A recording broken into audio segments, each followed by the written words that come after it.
If looks could kill, you would be dead. Turned to stone with just one glance. This is the myth of Medusa, a monstrous female, feared by all men, on the battlefield and beyond. But she will be challenged by a surprising enemy. Behind the story lurks a stunning reality.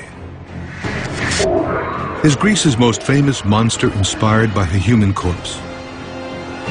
And is her story based on actual science, as seen in our night sky?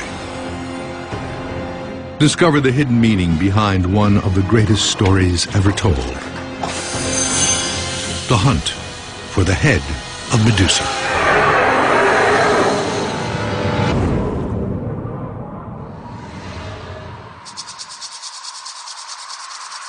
This was once a garden. Now, it is a graveyard littered with dead bodies. Each face frozen in a moment of terror. The fatal moment when it gazed upon Medusa. Her gaze penetrates right into your inner being and petrifies you from the inside out. The myth of Medusa has captivated us for almost 3,000 years. Today, her image still commands instant recognition around the world. The Medusa that we often see depicted on vases features a woman with boar's tusks, snakes curling around her head instead of hair. Sometimes she is bearded.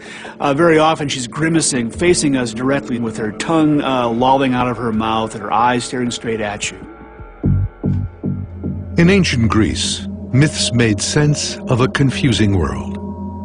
Their stories recorded history, explained nature, and dictated how people should live. The Medusa myth was no exception. They teach lessons to the society and help them organize things. And I think the Medusa story gives us a window into just certain kinds of values in ancient Greek society.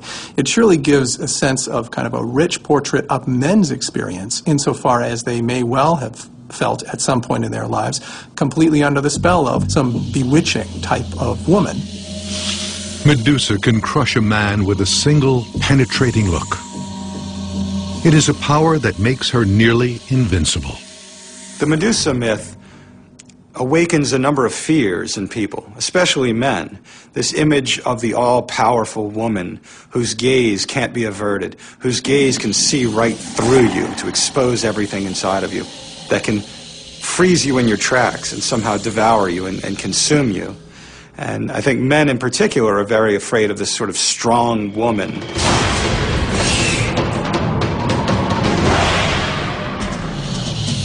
To the ancient Greeks, Medusa's deadly image was one of the most terrifying in all of mythology. But she was not always a monster.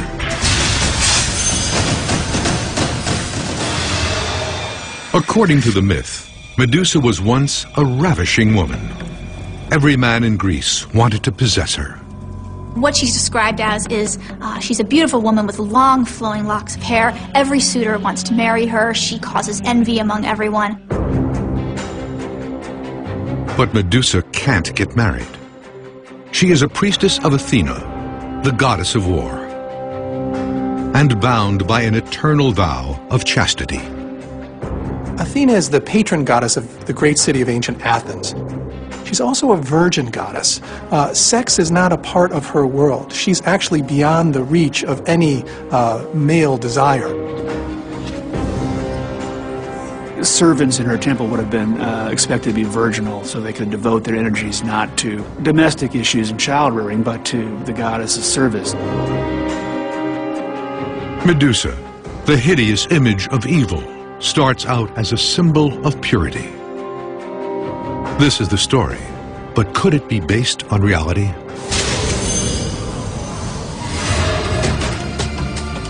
Athena's temple is no myth. It still stands today high atop the Acropolis in Athens. The Parthenon. In Greek, it means place of the Virgin. When it was completed in 430 BC, it towered over the city of Athens. Any great city should have a great temple. It would be like any city in America having some kind of great sports stadium. So Athens, being the most prominent city in ancient Greece, wanted to have also a temple that befitted its magnificence, and so they created the Parthenon. At the center of the temple stood a colossal statue of Athena, nearly 40 feet high, carved out of ivory and gold. It was one of the most impressive sights in the ancient world. In the myth, this is where Medusa's tragic fate unfolds. Medusa's beauty is off limits, locked away in service to Athena. But one suitor will not let her vow of chastity stand in his way. Poseidon, god of the sea. Poseidon is his sort of very prominent masculine power. He is a god of the sea and a god of storms and a god of earthquakes. Earthquakes don't sort of just creep up on you. They hit you very hard. If he was angered, even just a little bit, he could explode violently and really do harm to you. In a fit of raw lust, Poseidon makes his move and ravages the virgin priestess.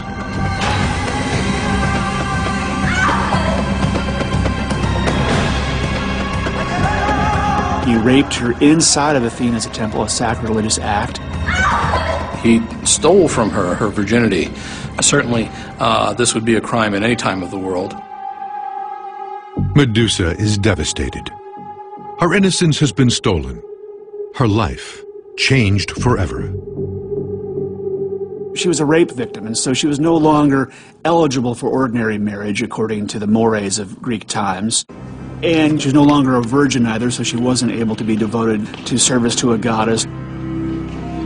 For certain religious rites, you had to purify yourself from intercourse. So actually having intercourse in the temple is desecrating that space. Hence Athena's anger, and Athena is furious. But not with Poseidon. As a powerful male god, this is expected of him. In the eyes of Athena, it is Medusa who deserves to be punished. The victim is about to become the accused. Athena's one of the guys. So she has this role that places her in the kind of male camp. She's going to side with the men. In a way, it reflects a society where they considered women more as property value. They recognize at some point that rape is necessarily harmful to the woman, but it doesn't seem in most of these myths that there's any sympathy at all, and frequently the female figure who is raped is the one who's punished. Athena will impose a devastating sentence on her shattered priestess. She will transform Medusa from a beauty into a beast. Her new look will bear a terrifying resemblance to a frequent and real sight in ancient Greece. Human corpses. Medusa, mythology's heinous snake-haired beast, can turn her enemies to stone with a single glance. Once, she was Greece's greatest beauty, desired by both men and gods. But after Poseidon raped her, Medusa's world changed forever. The Medusa story is a tragedy because she wasn't even the perpetrator of the deed. It was Poseidon who raped her in Athena's temple, but she's then turned into a hideous monster. In the myth, the goddess Athena curses Medusa without warning. She begins an agonizing transformation, clawing desperately at her face. Her skin cracks and withers, and her long silken hair becomes a writhing mass of poisonous snakes. Medusa's horrific transformation is almost complete.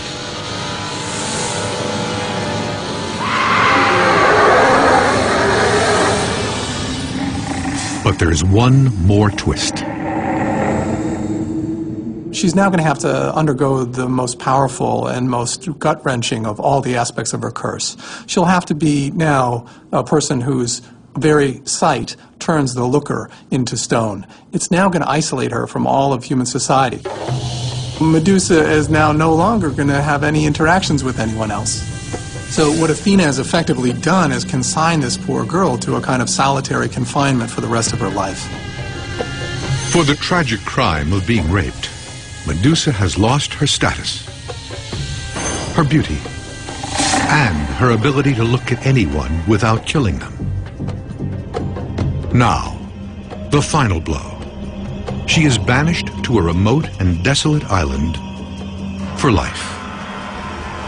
Medusa is now going to live out this curse for eternity. And for all eternity, things don't really change. All that matters is that her stone garden grows by one every time someone tries to come close to her.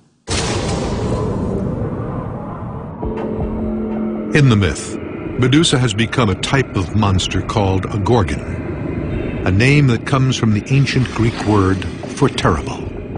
The gorgon is this horrible monster. It's got scaly skin, huge staring eyes, and it can turn you to stone by looking at you. The earliest traditions that we have of gorgons mention Medusa. Medusa becomes first a human being who's then transformed into one of these nasty beasts.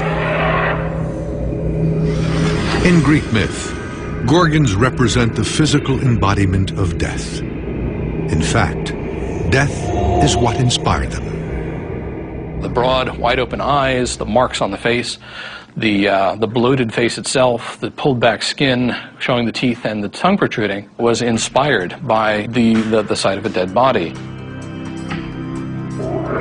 In the days after dying, the skin of a human corpse begins to shrink around the various parts of the body.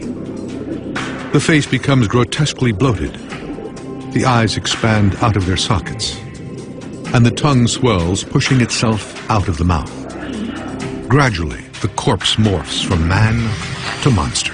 On photographs of dead bodies, you can see all of these changes that are characteristic of the gorgon taking place. This is one of the things that people today aren't so familiar with. We get separated from death very early. We have specialists who take care of dead bodies. But the truth is that in ancient times, you wouldn't be insulated from this. People would see this sort of thing.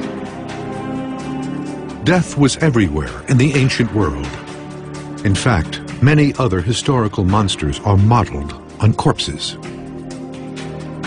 In the middle of the Aztec calendar, you find exactly the same features. You've got exactly the same oversized eyes, you've got the broad nose, you've got the rictus grin, you have the protruding tongue. You find it in Bes in Egypt. In India, you find many of the same features on Rahu, the demon responsible for the eclipse. In Southeast Asia, Rangda, the demon that kidnaps children, also has huge pop eyes and a very, very long tongue scrolling out of her mouth. The prominence of this gorgon symbol in many different spots in the ancient world gives us a real sense of just how widespread these myths were.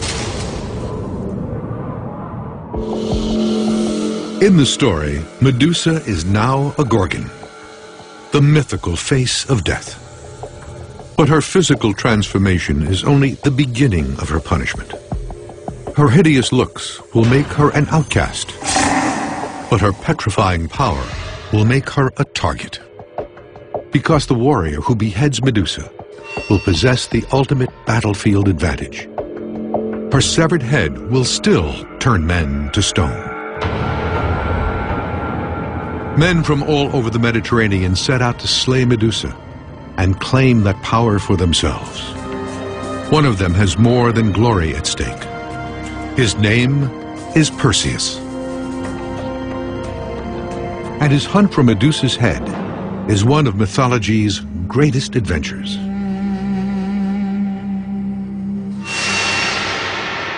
The story of Perseus begins in Argos, a real region of southern Greece.